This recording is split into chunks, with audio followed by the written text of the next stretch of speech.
थोर समाजसेविका श्रीमती सुलोचनाताई माने यांना डॉक्टर बाबासाहेब आंबेडकर समाजभूषण पुरस्कार प्रदान करण्यात आला। कवठेमहांकाळ तालुक्याच्या ज्येष्ठ नेत्या सुलोचनाताई माने यांनी समाजातील वंचित समाजाच्या सर्वांगीण विकासासाठी हातभार लावला आहे। आपल्या या अतुल्य कामगिरीबद्दल महाराष्ट्र शासनाच्या वतीने सुलोचनाताई माने यांना डॉक्टर बाबासाहेब आंबेडकर समाजभूषण पुरस्कार देऊन सन्मानित करण्यात आले। या प्रतिष्ठेच्या सन्मानाच्या माध्यमातून आपण उत्तुंग शिखर गाठावे, आपले ज्ञान, कौशल्य व अनुभवाचा उपयोग समाजाच्या, शहराच्या व देशाच्या सर्वांगीण विकासासाठी करून आपल्या पुढील वाटचालीस शुभेच्छा दिल्या।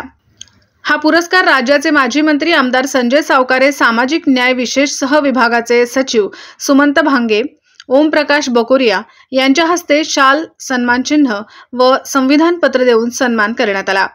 यावेळी मुख्यमंत्री एकनाथ शिंदे, उपमुख्यमंत्री अजित पवार, क्रीडा मंत्री संजय बनसोडे, शिक्षक आमदार ज्ञानेश्वर म्हात्रे, लक्ष्मणराव ढोबळे, किशोर जोरगेवार यांच्या प्रमुख उपस्थितीत सन्मान करण्यात आला। या प्रसंगी त्यांची मुलगी लक्ष्मी माने या उपस्थित होत्या।